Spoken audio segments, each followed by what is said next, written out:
A paz do Senhor para os irmãos. Vamos abrir nossas Bíblias, irmãos.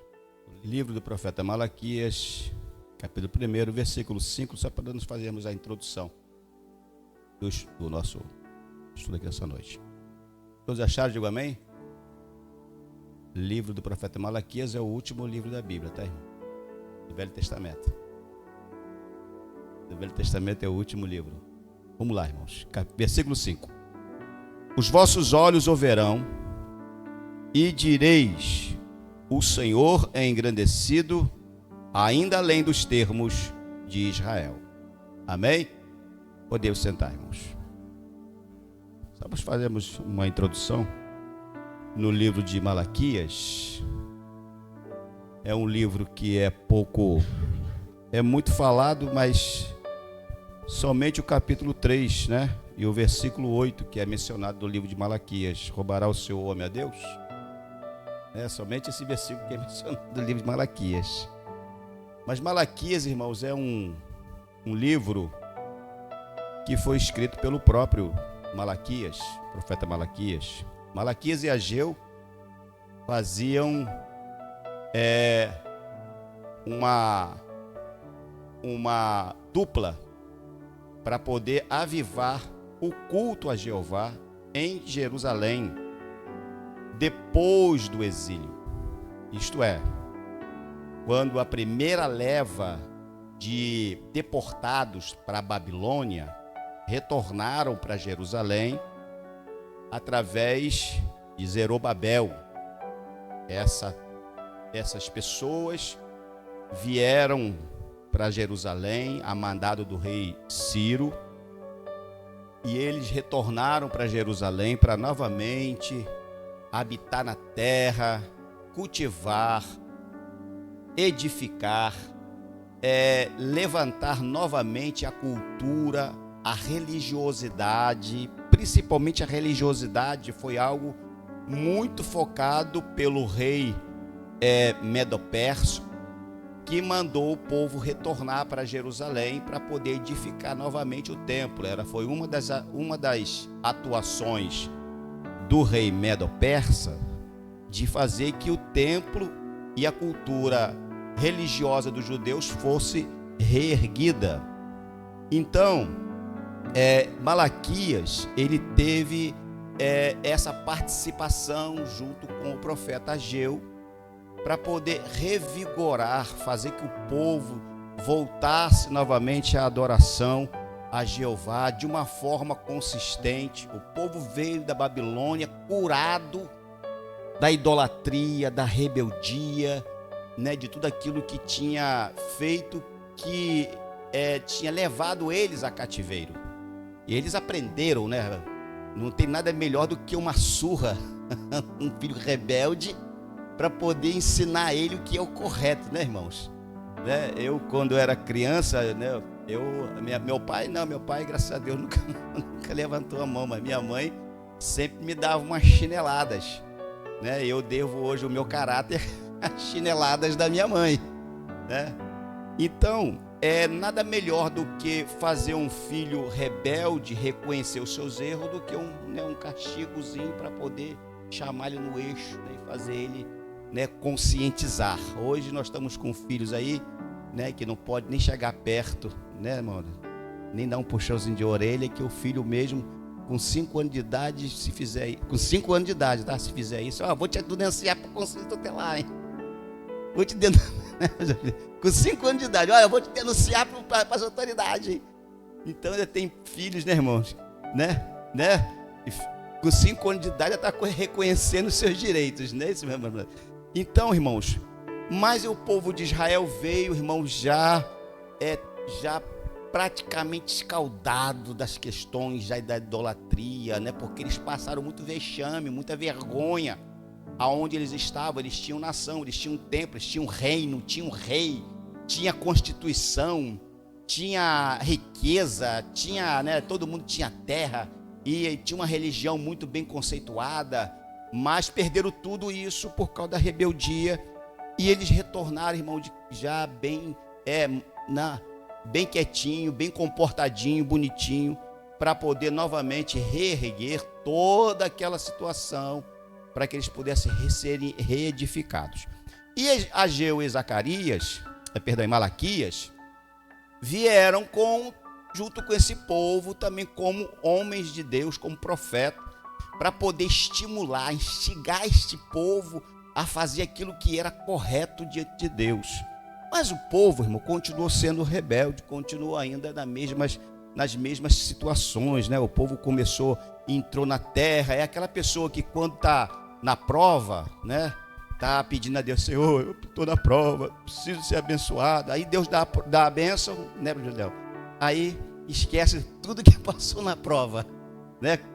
Volta a rebeldia de novo, volta a ser rebelde de novo. E esse povo estava da mesma forma. Eles, quando chegaram na terra de Canaã, na terra de Israel, né? Já não era mais reino do sul, nem muito menos reino do norte, era um reino só. E Jerusalém era o centro, o centro periférico em que eles iam se instalar e começar a reedificar. E eles estavam ali para poder novamente clamar também a Deus e fazer que esse povo também pudesse, né, prosperar.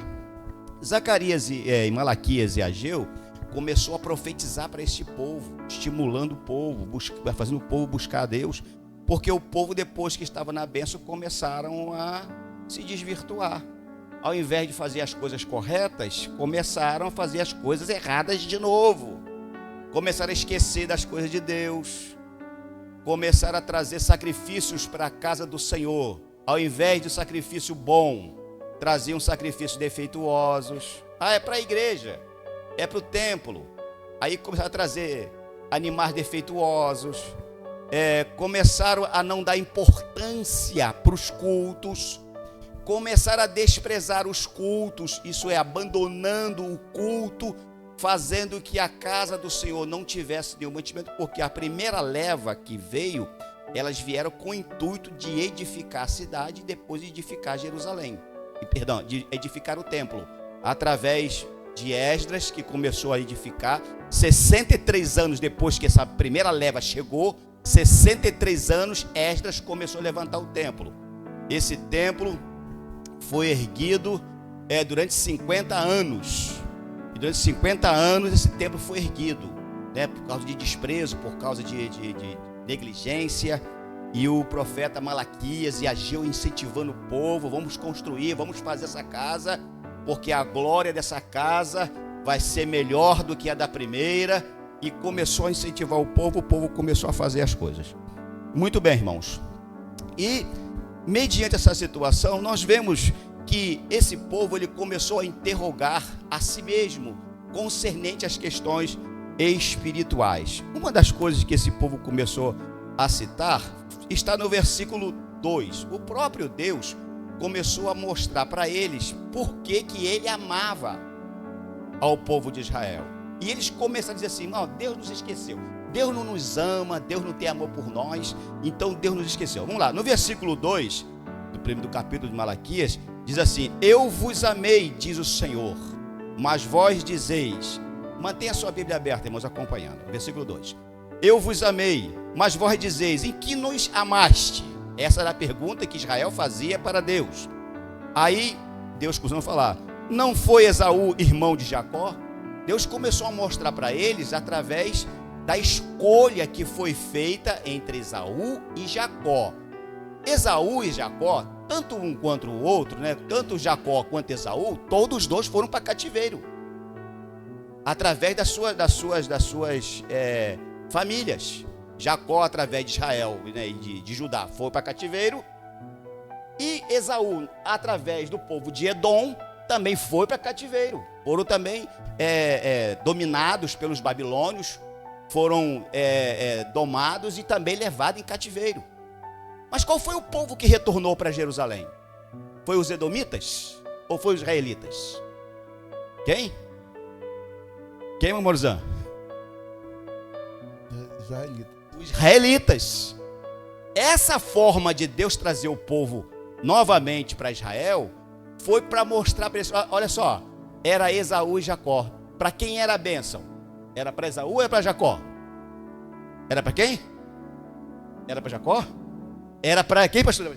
Esaú, né? Esaú. Esaú. A bênção era para Esaú.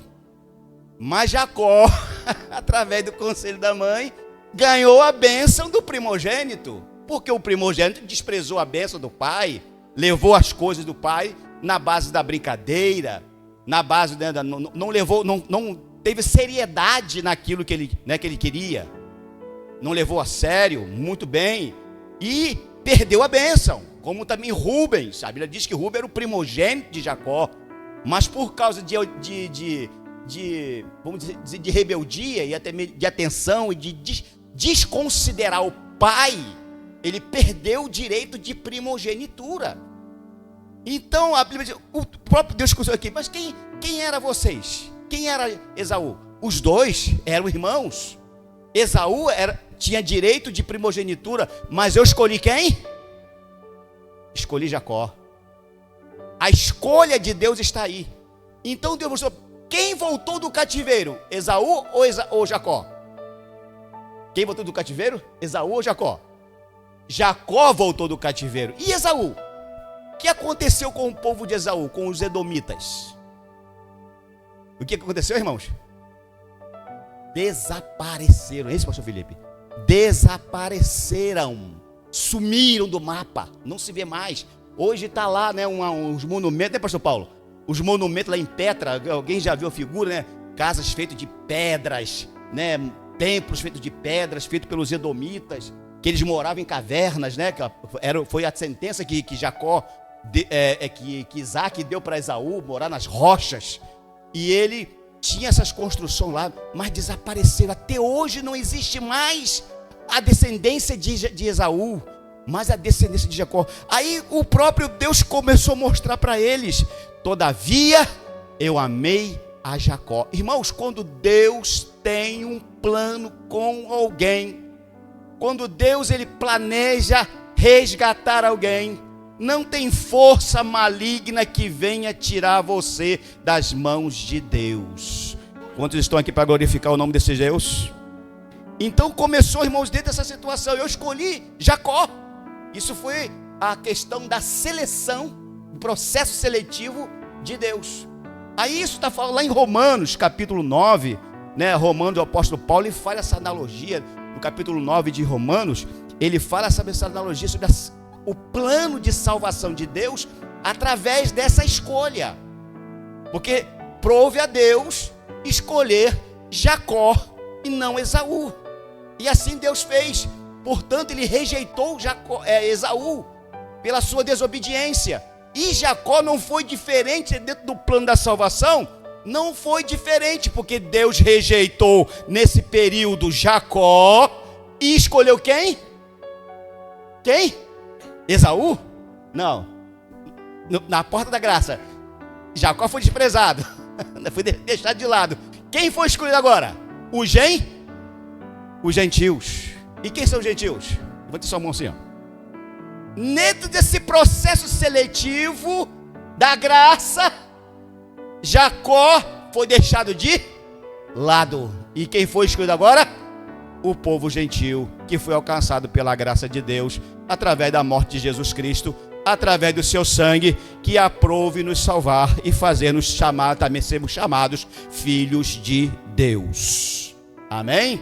Não tivemos esse privilégio, mas ganhamos por direito de seleção de Deus. Portanto, nós somos, né, aquela planta que era, o apóstolo Paulo diz que nós éramos o quê? Jambuzeiro o quê? Bravo. O que é um jambuzeiro bravo? Alguém sabe? Jambuzeiro bravo? Alguém sabe o que é jambuzeiro bravo? Jambuzeiro bravo é uva amarga. Uva que não é comercializável. Só serve para os animais. Só os bichos que comem as uvas bravas, Monrique. Ninguém mais gosta de uva brava. O que Deus fez? Podou a uva brava, cortou a uva boa e botou na seiva, isso é, no tronco da uva boa. No lugar da uva boa, Deus colocou quem? O jambuzeiro bravo. Quem são os jambuzeiro bravo, irmãos? Levanta sua mão assim e diga assim: eu era um jambuzeiro bravo. Agora não sou mais. Sou chamado filho de Deus, porque aprove a Deus me escolher para estar na sua casa hoje, bendizendo e louvando o seu santo e poderoso nome. Amém, irmãos? Muito bem, irmãos. Isso, irmãos, esse período aqui de Malaquias, né, de 538 a.C., né, e veio também Ageu, veio Zacarias também para reforçar esse time, para poder, né, revigorar o povo para a construção do templo em 520 antes de Cristo. 60 anos depois, né, veio Esdras, que também veio da Babilônia para Jerusalém, para poder ajudar ao povo a reorganizar e estabelecer a nação. Porque até então a nação não estava consolidada ainda, era um povo ainda que tinha chegado recente, ainda tinha muitos costumes que ainda tinham que ser ainda revigorados, alguns comportamentos cristãos que iam ter que ser reaprendidos, porque até então eles esqueceram tudo. Lembra, tem um salmo que diz que eles sentavam, né? Um salmo, eu estou aqui, não estou bem a par do salmo, do salmo, quem souber, por favor. Eles sentavam no rio, né?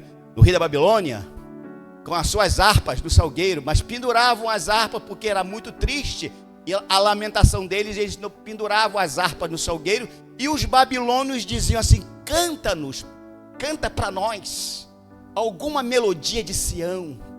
E eles diziam assim: eu não posso. Nos rios da Babilônia nos sentávamos, né? E dizíamos: não posso cantar, porque o nosso cântico era de alegria e aqui é de tristeza. Isso é o retrato do homem desviado de Deus, que não pode louvar a Deus porque ele está no lugar da tristeza, no lugar do desastre, no lugar do caos. Mas quando ele está no lugar certo, no lugar da casa de Deus, a Bíblia diz que na presença do Senhor, o que, irmãos? A tristeza, o quê? Salta de alegria, porque nós estamos diante de Deus. Qual o salmo, pastor? Salmo 137, versículo 2. Obrigado, meu querido. Junto aos rios de Babilônia, não é isso? Junto aos rios de Babilônia, ali nos assentávamos, choramos quando nos lembrávamos de Sião. Isso também fala, irmão, do disciplinado. A pessoa que é disciplinada da igreja diz que a disciplina segundo, a tristeza segundo Deus, né, traz, no caso, alegria, traz salvação para a pessoa. Então, a pessoa que quando está disciplinada, ele fica lamentando, né, chorando: ah, meu Deus, eu queria estar na casa do Senhor, não posso, porque eu estou disciplinado, porque eu estou, né? Então, essa, irmãos, é o lamento de quem está longe da presença do Senhor Jesus. Mas vamos prosseguir aqui, irmãos, no livro de Malaquias.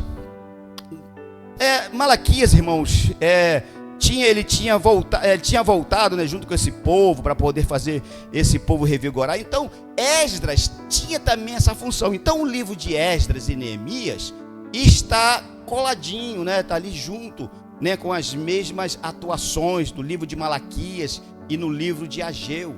Então, teve um período que tanto Esdras quanto Neemias eles tiveram que se ausentar de Jerusalém por causa dos seus compromissos. Esdras era o copeiro do rei e ele era um funcionário público. Ele foi mandado para Jerusalém para poder suprir as demandas políticas e sociais do povo. O povo estava precisando de um governo, né? Um povo sem governo é um povo que anárquico, né? Um povo cheio de anarquia, né? Qual quer mandar no outro, né? Qual quer ser o mandante, qual quer ser né, o melhor, porque é um povo anárquico, um povo que não tem governo. Então, quando o imperador lá, o governo, né, o imperador da Média, da Pérsia, mandou Neemias, ele mandou para poder dar, irmãos, uma diretriz para o povo, uma organização, para que o povo pudesse ser organizado. E Neemias fez isso com muita destreza, porque era alguém que amava Jerusalém, amava a casa de Deus, amava a lei de Deus. E eles eram tão dedicados nas coisas de Deus, irmãos, porque quando eles achavam, ouviam que alguma coisa agredia as questões da religiosidade de Deus, eles castigavam e puniam as pessoas. Vamos lá, irmãos, para não perdermos tempo aqui, que tem muita coisa aqui no livro de Malaquias para a gente podermos aqui falar. Então, muito bem. Os judeus que foram favorecidos do Senhor acima de todas as nações, né, desanimados pela fraqueza, apegados aos seus pecados, estavam tranquilos. Olha bem, irmãos, eles estavam tranquilos em Jerusalém, pecando, produzindo, constituindo famílias. Toda essa situação estava acontecendo ali, trocando de esposas, porque vinham de lá casados com esposas judias, e quando chegaram na terra deles, que eles faziam? Se divorciavam e casavam com mulheres edomitas, olha bem, moabitas e também árabes, e começou a fazer ali aquela miscigenação, né, aquela mistura de povo ali. E quando Esdras e Neemias viram essa situação, eles botaram a mão na cabeça, né? Neemias chegou até rasgar as vestes, porque era uma agressão às coisas de Deus, porque era uma coisa proibida.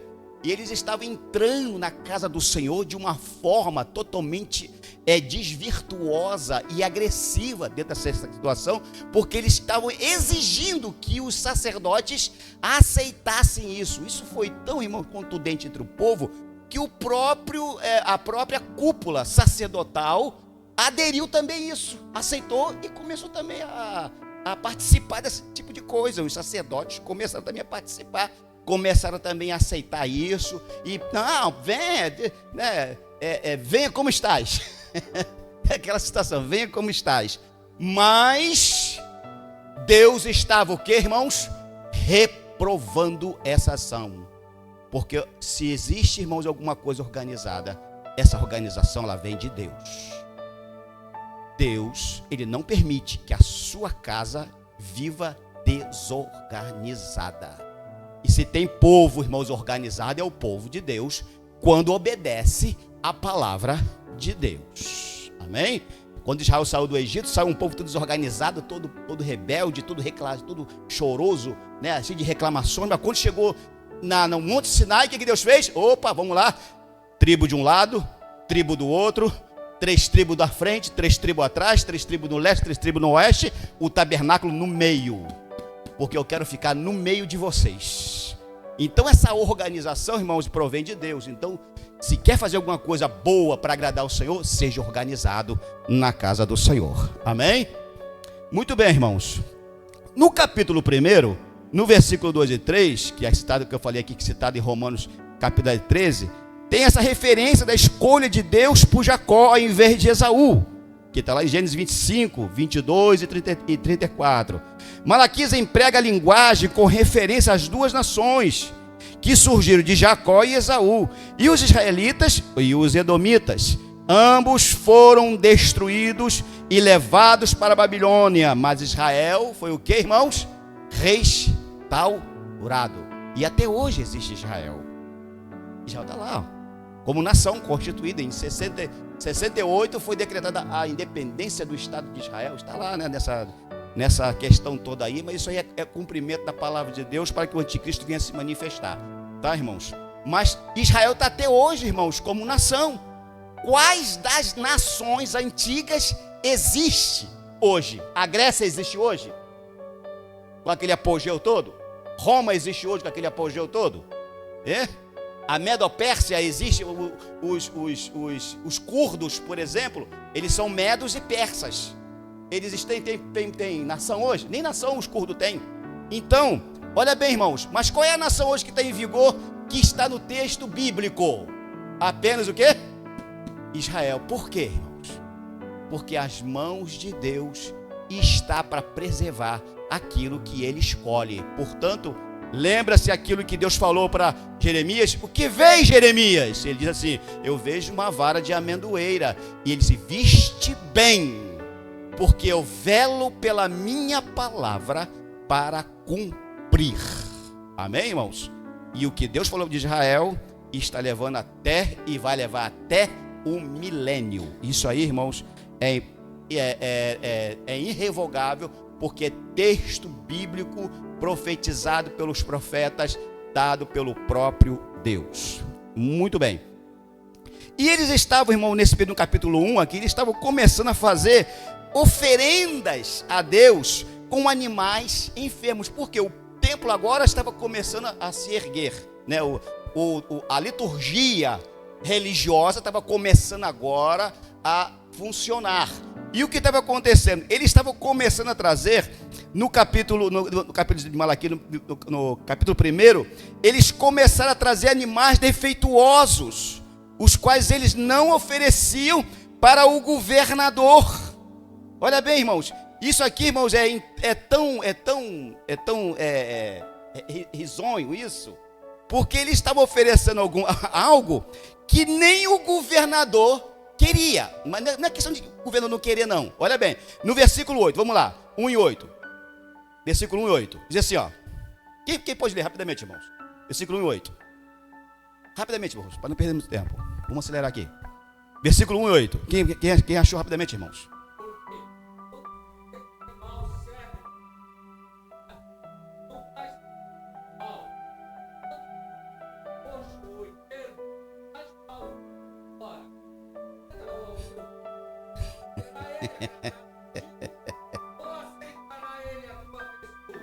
Olha, tá vendo, irmãos? Olha o que Deus, através do profeta, o Espírito, através do profeta, ele diz assim: faz um presente desse para o teu governador.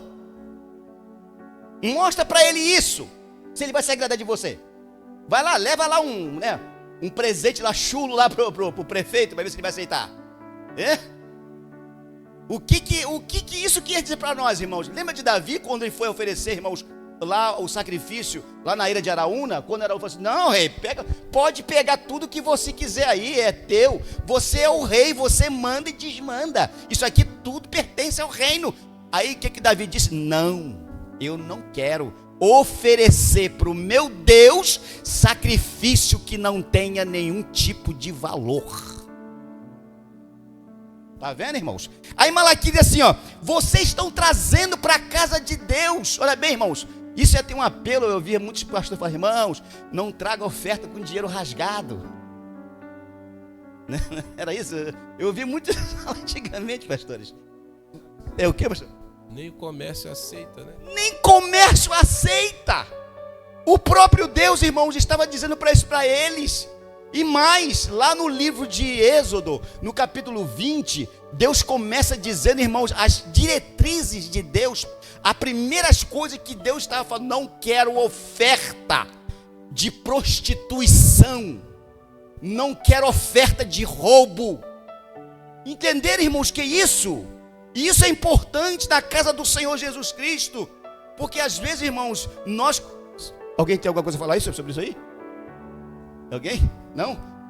É o que, pastor Paulo? Pode falar. Davi exigiu pagar as terras a Araúna para não pegar dado de graça. Entenderam, irmãos?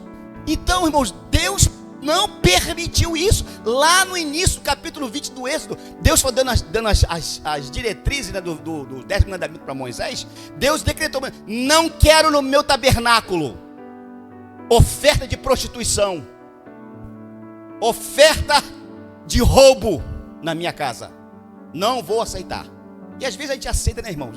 Hoje nós estamos, né, vivendo aí uma mercenaria, né, nas questões de certo tipo de coisa aí, que, né, venha como estás, não é só com a pessoa, não, é também, traga também o que e aí a gente lá não mensura esse tipo de coisa, né? Tem algumas situações aí, né, que pega, né, pastor Batista? A situação aqui é bem clara. Então, muito bem, é o que eles estavam oferecendo para Deus. Eu vou na igreja hoje, o que eu vou levar hoje? Pega aquele cabritinho que está machucado, né, que está com ferida, vai morrer mesmo. Então esse aqui eu vou levar para Deus. Aí levava para a igreja. Não, aquelezinho ali. Deus não aceita esse tipo de sacrifício na sua casa. O que você trouxe hoje para a casa do Senhor? Sacrifício defeituoso? Será que você trouxe sacrifício hoje de valor, dizendo: Senhor, eu estou com meu coração aqui nesse momento contrito? Que a Bíblia diz que um coração contrito e quebrado diante dele, jamais ele rejeita. Então é isso que nós temos que entrar na casa do Senhor, irmãos, com o nosso sacrifício, irmãos, bem bonito e valoroso, para que Deus venha aceitar. Então é isso, irmãos, nós temos que ter reverência. O nosso Deus, irmãos, Ele é santo. Ele não é só santo apenas no nosso modo de viver, não. Ele é santo na nossa finança, Ele é santo no nosso proceder, Ele é santo no nosso falar, Ele é santo no nosso olhar, Ele é santo na nossa casa, no nosso trabalho. Aonde Ele estiver, Ele vai ser santo. E nós temos que também andar em santidade diante do Senhor Jesus. Isso é importante, irmãos. Então eles estavam trazendo esse tipo de oferta para a casa do Senhor. Eles estavam duvidando do amor de Deus. Será que Deus nos ama mesmo? Deus te ama. Se Deus não te amasse, você não estaria aqui hoje. Porque a misericórdia do Senhor, foi como diz o profeta Jeremias, na Lamentação 3,16, porque as misericórdias do Senhor são as causas de nós não sermos consumidos. E elas, o que, irmãos? Renovam-se manhã após manhã. Então, quando nós levantamos pela manhã, graças te dou, Senhor, que a tua misericórdia, a tua graça foi renovada na minha vida.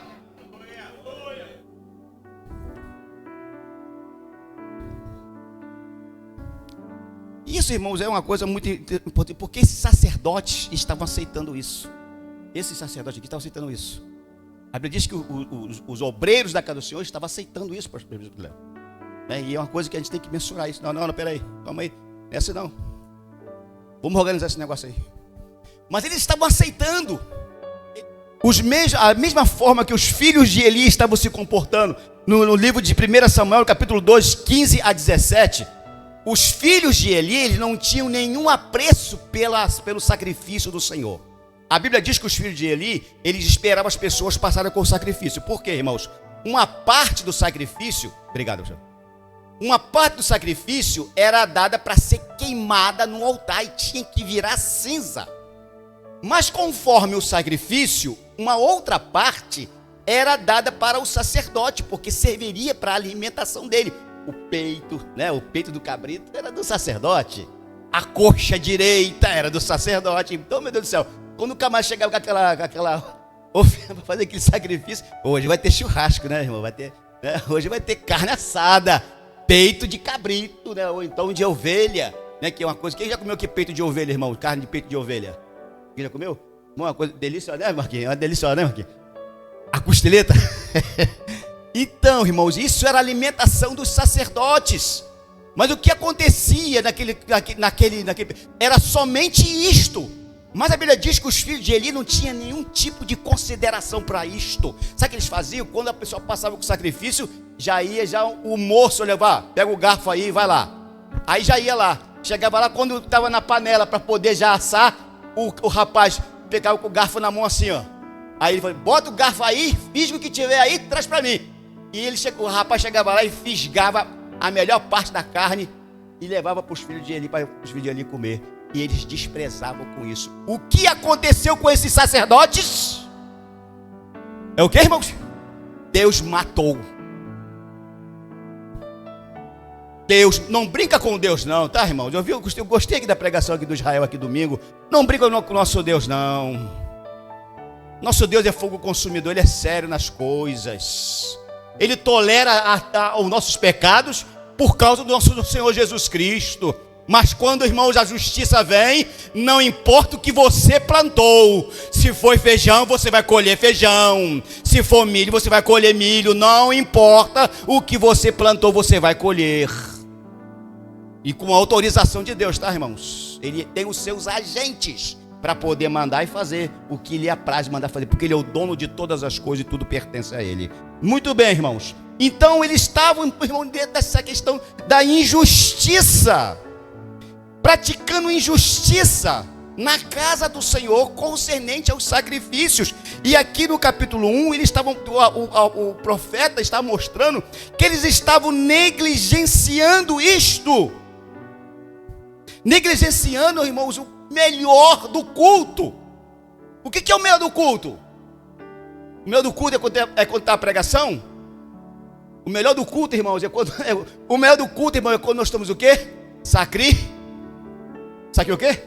Sacrificando o melhor da sua vida, o melhor do seu tempo, o melhor que você tem para oferecer a Deus, o melhor do seu cântico, o melhor da sua adoração. É esse momento que é muito importante, irmãos, quando nós estamos diante de Deus. A Bíblia diz assim, o próprio Jesus falou assim, ó, os anjos do céu estão quase todo momento, vendo a face de Deus e cantando de noite e de dia, santo, santo, santo é o Senhor Deus dos exércitos. Noite e dia, não para, não para. Você que não gosta da glória a Deus aqui no céu, você vai passar mal. Se você for lá, você vai ter que abrir a boca de qualquer jeito. Diante da majestade de Deus, a Bíblia diz que todo joelho se dobrará e confessará que o Senhor é Deus. Tem que se acostumando, pastor Juninho. Muito bem, no capítulo 2, irmão, desse profeta, irmãos, esse profeta, irmãos, ele é um profeta muito bom para vocês lerem, para poder fazer comparações, porque depois disso aqui, 400 anos passou depois, até Jesus aparecer na cidade da terra, e o profeta Malaquias preparou, tá, irmãos? Foi ele que anunciou o profeta João, né, anunciando o deserto, né, com o espírito do profeta Elias, para endireitar o caminho para receber o Senhor Jesus. Muito bem, irmãos, no capítulo 2, vamos lá. No capítulo 2, os sacerdotes designados por Deus para ensinar e guiar o povo na retidão. Vamos lá, capítulo 2, versículos 5 e 7. Vamos lá, irmãos, rapidamente, irmãos. Quem tem uma leitura mais rápida aí, por favor.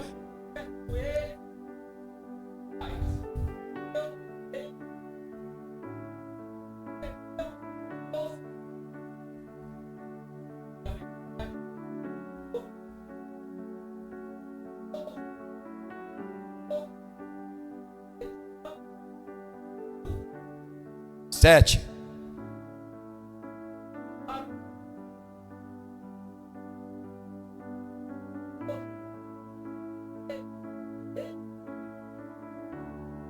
Amém, irmãos? Está vendo como é que é interessante isso, irmãos? De que boca tem que provir a palavra do Senhor? De que boca, irmãos? Aqui. 2. De quem, irmãos? Do pastor? No texto não está falando isso. De quem, irmãos? Dos sacerdotes. O que Pedro disse, irmãos, lá no... Quem é o reino de sacerdote hoje? É o que, pastor Felipe? Igreja, né? A igreja do Senhor Jesus. Nós somos um reino de sacerdotes, para poder oferecermos sacrifícios diante de Deus. É por isso que o apóstolo Paulo, no capítulo 14 de Romanos, diz assim: rogo-vos, pois, irmãos, que apresenteis ao Senhor um sacrifício vivo, santo e agradável a Deus, porque você foi chamado para poder representar o Senhor Jesus na terra. É por isso que o Espírito habita em nós, em nossas vidas, para nos encher, para pregar o Evangelho santo do Senhor Jesus. E a palavra da vida está na sua boca. Amém, irmãos? E tem pessoas que não gostam de falar das coisas de Deus, não gostam de anunciar a palavra, mas a palavra da vida está na sua boca, está no seu coração, está diante de você. As pessoas vão morrer sem salvação, é culpa de quem?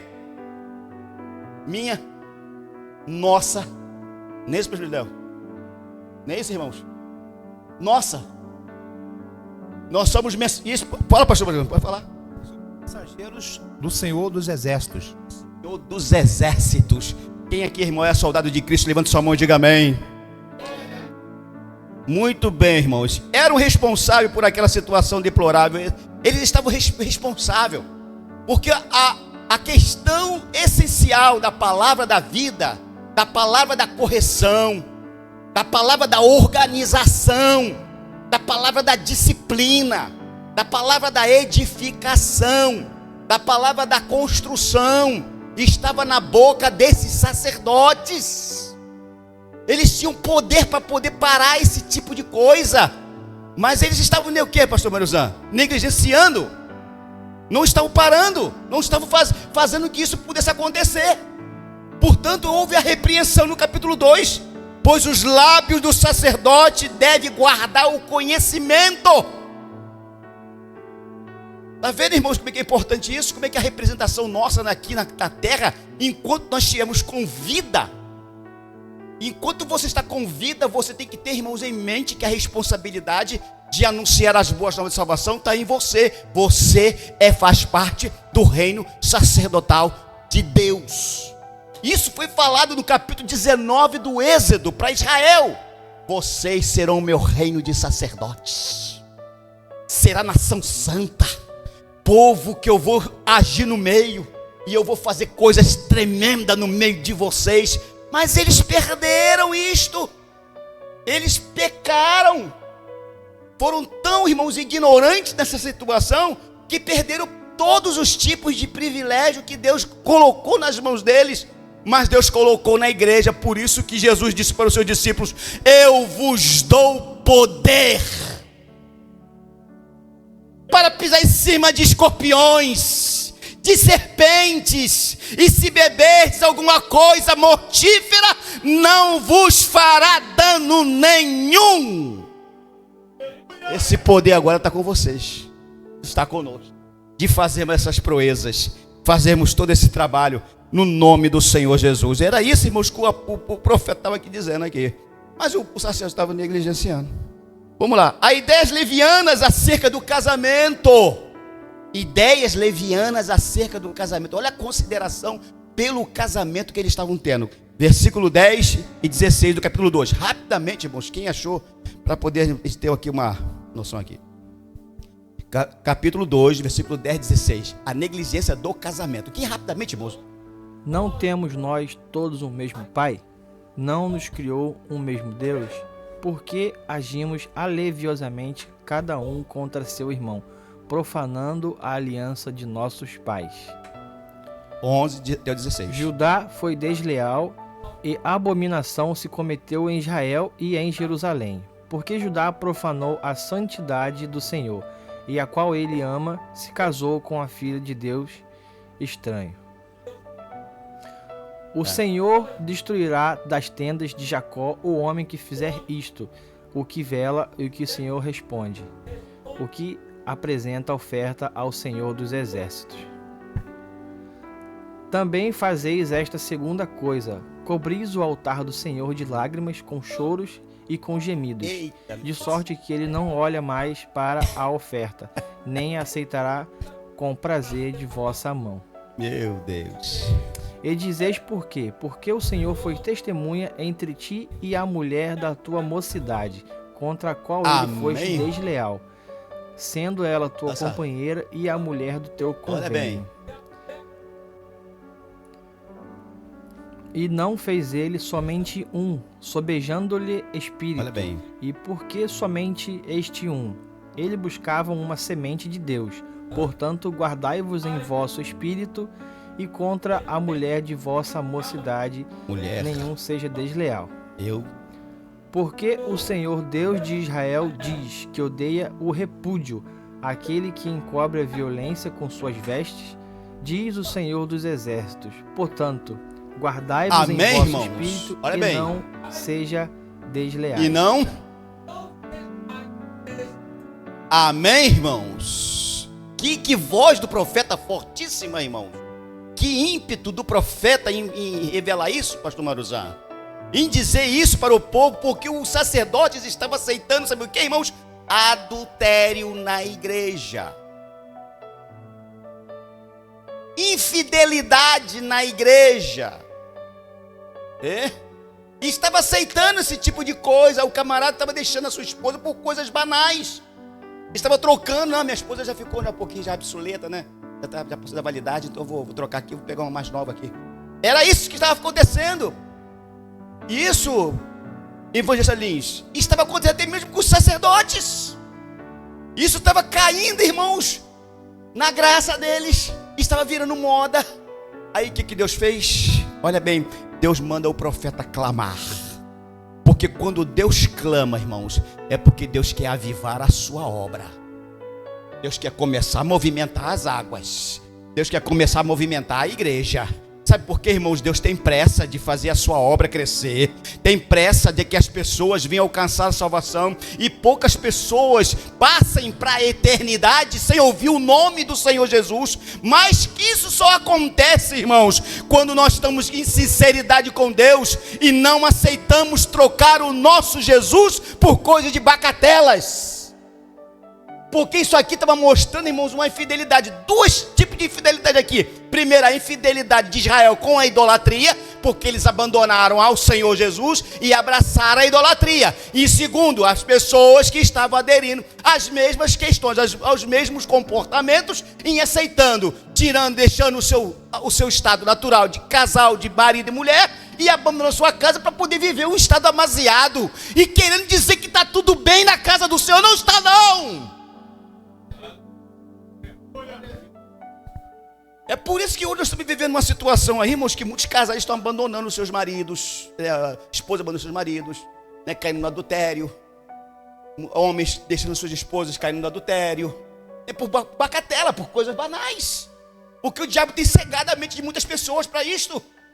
E o profeta que está clamando, irmãos, nessa situação aqui, ele diz assim: ó, eu detesto o repúdio, diz o Senhor Deus de Israel, e aquele que cobre a violência, não podemos cobrir violência. Pecou, tem que ser disciplinado. Nosso pastor aqui, irmão, tem feito isso, porque isso faz parte da ordem da igreja, é bíblico, para que a igreja venha ser atuante, para que venha ser um exemplo no local em que ela está instalada, para que as pessoas da vizinhança possam dizer: verdadeiramente Deus está no meio desse povo, e que essas portas não sejam somente para crente, mas seja para aleijados. Entrar aqui aleijados e sair andando em nome de Jesus, cegos sair vendo, cancerosos sair curados, pelo poder do nome de Jesus.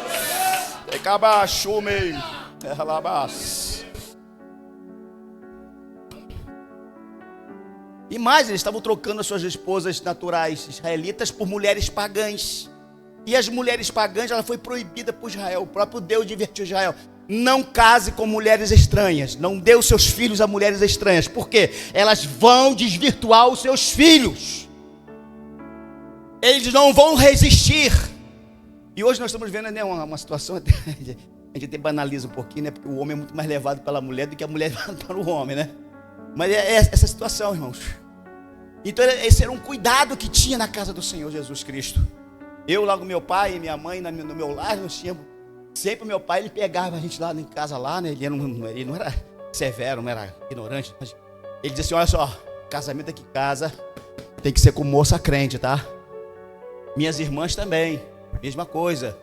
Meu pai, uma certa vez, ele veio visitar minha irmã aqui, minha irmã falecida, né? Ela morava aqui na Volta Fria, e o meu pai estava trabalhando aqui na Verome, e ele chegou para visitar minha irmã estava de calça comprida. Aí ele falou assim para ela, casada, minha irmã casada, ele olhou para ela assim: tira essa calça, que mulher de serva de Deus não usa isso. Depois disso, minha irmã nunca mais, morreu com 68 anos, 68 anos, e nunca botou calça comprida no corpo, por causa da voz do meu pai. Entenderam, irmãos? Então reverência é isso. É quando você acata e você ama aquilo que lhe dão para você obedecer e andar. Fidelidade com Deus é isso, é quando você ama a palavra e diz assim: eu guardei a tua palavra no meu coração, para não pecar contra ti. Isso é fidelidade. Fidelidade é isto. Isso é fidelidade, isso é uma situação que vai, irmãos, levantar no corpo, vai afetar a mente, o coração, e você vai movimentar em cima disto. E qualquer coisa que viesse para você em cima, para desvirtuar, não, negativo, ninguém pode fazer minha cabeça, não. Vamos lá, irmão, vamos prosseguir aqui. Era um pecado duplicado, desastroso para uma criação adequada dos filhos, porque os filhos estavam vendo o que, irmãos? O exemplo de quem? Dos pais. Ia ter nação santa de novo? O povo tinha vindo do cativeiro, já tinha apanhado a beça lá no cativeiro, né? Estava sofrendo a beça. Os pais, naquele mau comportamento todo, os filhos estavam se espelhando nos pais, né? A nação ia prosseguir? Sim ou não? Não. Por que não ia prosseguir, meu Henrique? Por causa o exemplo dos pais. Entenderam, irmãos? A construção do lar, irmãos, ela diz muito. O comportamento, aquilo que você diz em casa para sua esposa, a forma que você convive com a sua esposa, os seus filhos estão te olhando. Se você beija a sua esposa, se você tem um aconchego com a sua esposa, os seus filhos estão olhando, estão vendo. Por quê, irmãos? Quando eles casarem, eles vão reproduzir isso. Eu conheci um amigo e o pai dele era assim, ele era pastor, o pai dele era pastor, tá, irmãos? Quando o pai chegava em casa, ele botava o pé na mesa e falava para a esposa: tira o meu sapato. A esposa, coitada, era aquela, uma nordestina bem recatada, né? Chegava lá e tirava o sapatinho dele, tirava a meia. agora me traz a comida. Isso era o pai, tá, irmãos? Me traz a comida. Aí o pai, a mãe ia lá, botava o pratinho dela na comida, me traz uma garrafa de água. Ele esse pastor só comia a comida com a garrafa de água. Aí a mãe, quando o filho casou, o filho quis fazer a mesma coisa com a esposa. Sabe quanto durou o casamento dele? Diz pra mim aí, 1 mês. Ainda durou muito, pastor Felipe. 1 mês, porque ele era marinheiro, né? Vendo da marinha, pastor. Botava o pé na mulher, tira minha bota aqui. A mulher, tira você. Você pensa que eu sou sua empregada? E começou desse jeito, pronto, o casamento durou 1 mês. E até hoje não conseguiu arrumar uma mulher ainda para poder se fixar. Está quase com quase 60 anos, ainda não conseguiu uma mulher ainda, já casou 3 ou 4 vezes. Sabe por quê, irmão? Construção familiar. Nossos filhos têm que ver os nossos exemplos, para que eles possam ter o mesmo andamento. Não, meu pai é carinhoso com a minha mãe, minha mãe é carinhosa com meu pai, eu vou também ser carinhoso com meu esposo, vou ter também uma família carinhosa, vou ter o mesmo comportamento, porque o casamento do meu pai e da minha mãe deu certo, o meu desse jeito também vai dar. Isso, irmãos, é importante. Malaquias está falando sobre isso aqui, tá? Esse comportamento. Vamos lá, irmãos, capítulo 3. Vou depois de acelerar aqui. Capítulo 3. Malaquias fala sobre a vinda do Senhor. O dia da vinda do Senhor. Vamos lá. Malaquias 3, 1 e 6. Quem rapidamente, quem pode ler? Malaquias. Eis que eu envio o meu mensageiro, que preparará o caminho diante de mim, e de repente virá o seu templo, o Senhor, a quem vós buscais, e o mensageiro da aliança, a quem vos desejais, eles que vêm, diz o Senhor dos Exércitos. Mas quem suportará o dia da sua vingança, e quem substituirá quando ele aparecer? Porque ele será como fogo do olíveres, e como sabão dos lavandeiros. E assentar-se como fundidor e purificador de prata, e purificará os filhos de Levi, e os refinará como ouro e como prata. Então o Senhor trarão a oferta em justiça. E a oferta de Judá e de Jerusalém será agradável ao Senhor, como nos dias antigos e como nos primeiros anos. Olha bem. E chegar-me-ei a vós para o juízo, e serei uma testemunha veloz contra feiticeiros, contra os adúlteros, contra os que juram falsamente, contra os que defraudam o diarista em seu salário, defraudam a viúva, obreiros da casa do Senhor, e que pervertem o direito do estrangeiro. Olha bem, não me temem. Isso, diz o Senhor dos Exércitos. Isso. Versículo 6. Porque eu, não, o Senhor, não mudo. Por isso vós, os filhos de Jacó, não sois consumidos. Não sois. Quantos podem levantar sua mão e dizer amém? Que clamor do profeta nisso aqui. Tá vendo, irmãos? Essa coisa aqui, irmãos, nos traz uma... Porque havia um ceticismo religioso. Eram céticos, eles não estavam crendo que Deus ia novamente trazer o Messias, porque eles caíram da incredulidade. A incredulidade dele foi tanta que eles não estavam crendo mais se o Messias ia vir ou não. Então o profeta agora começou, irmãos, a mostrar para eles o quanto o nosso Deus, irmãos, ele é, irmãos, atencioso àquilo que ele fala. E isso aqui, irmãos, traz para nós, irmãos, algo muito importante, porque ele fala de pessoas que vão ser purificados. Aqui está uma promessa lá para o milênio, que é a purificação dos filhos de Levi. Mas tem uma situação aqui no versículo 5, diz assim, ó: chegar-me-ei para vós para juízo, olha bem, para poder, irmãos, ajeitar as coisas. Serei uma testemunha. Essa testemunha aqui não é o povo, não, tá? Essa testemunha aqui é o próprio Deus. Eu vou ser testemunha. Ah, Senhor, eu não fiz isso. Está aqui, meu filho, está nas minhas mãos aqui, marcada a sua transgressão. E quem vai dizer que não? No dia do juízo, né? Na hora do ajuste de contas, vai estar tudo registrado lá. Porque a Bíblia diz que nós vamos ser, irmãos, julgados pela nossa própria o quê? O quê? Consciência. Não é isso, meu irmão? Nossa própria consciência. E diz a Bíblia no livro Apocalipse, capítulo 22, que abrirão-se os livros. E seremos ali, irmãos. Eu creio que a igreja não vai estar mais nesse negócio aí não, tá? Nos livros a igreja vai estar. Mas muitas pessoas ali, tribunos, poderosos, reis, e muita gente grande, ricos, vão estar ali, dizendo, não, eu não fiz isso aí não. Está aqui, ó, registrado aqui, ó. Está aqui, ó. E vai mostrar para ele o que ele fez. As suas condenações. Por isso que o diabo veio antecipando, né? O livro do pastor João de Oliveira, quando ele diz, né? Ele foi morto, ele estava ali deitado já morto, e o diabo apareceu na cama dele. Testemunha, pastor. O pastor já tinha esse CD lá, que botava no Provetar, escutava muito isso quando era criança no Provetar. E o João de Oliveira deitado na cama, e o diabo veio na cabeceira dele e mostrou para ele uma lista do pecado. O diabo às vezes tenta já começar a antecipar isso, tá? Para poder intimidar o crente. Aí, depois que ele leu tudo, o pastor João falou assim, você esqueceu de colocar uma coisa aí embaixo. Aí, o que eu esqueci? Que o sangue de Jesus Cristo nos purifica de todo pecado. Foi o suficiente para poder ser.